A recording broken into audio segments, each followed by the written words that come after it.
Hi guys, ఈరోజు చిక్కుడుకాయ ఆవకాయ ఎలా చేసుకోవాలో చూద్దాం. నేను ఒక 1/2 కేజీ చిక్కుడుకాయలు తీసుకుని నీట్గా వాష్ చేసి క్లాత్ మీద పెట్టి ఆరబెట్టాను.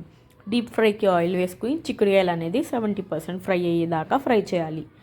చిన్న కడాయి తీసుకుని 2 స్పూన్స్ ఆవాలు, 1 స్పూన్ మెంతులు వేసి మంచిగా ఫ్రై చేసుకోవాలి.